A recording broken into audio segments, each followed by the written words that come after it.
Мөнгөнгөр эмнэлгийн тархины зүлхэн илрүүлэх нээлтийн өдөрлөгт 134 хүн хамрагджээ.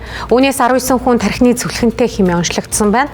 Иймээс мөнгөнгөр эмнэлгээс тархины зүлхэнгийн багц шинжилгээг 25% хөнгөлөлтөө үнээр тогтмол авч эхэллээ.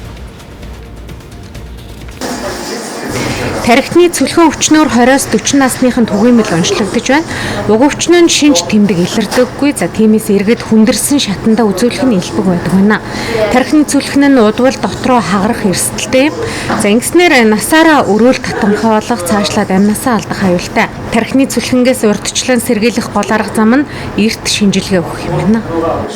Нийт үйлчлүүлэгчдийн хүсэлтээр энэхүү өдөрлөгөө цаашд үргэлжлүүлэх зорилгоор багц шинжилгээд хамруулж оруулахар болсон байгаа.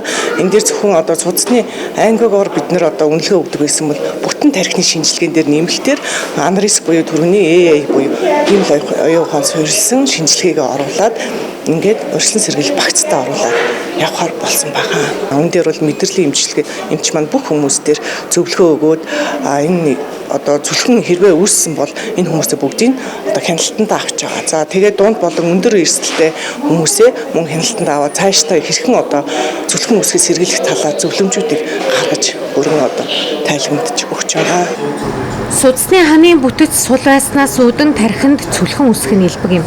Мөн цусны даралт ихсэх, ядаргаа, хит таргалалт, буруу хөвшил нь судасны ханыг сулруулж цүлхэн үүсэх эрсдлийг нэмэгдүүлдэг. Тархины цүлхэн өвчнийг эрт онцлох нь насан туршийн эрүүл мэндэд тустай. Хэрвээ толгой хүчтэй өвдөж, бөөлжих, нүд гэрэлт мэдрэмтгий болох ухаан алдах зэрэг шинж тэмдэг илэрвэл яаралтай эмчит хандах хэрэгтэйг сануулж байна.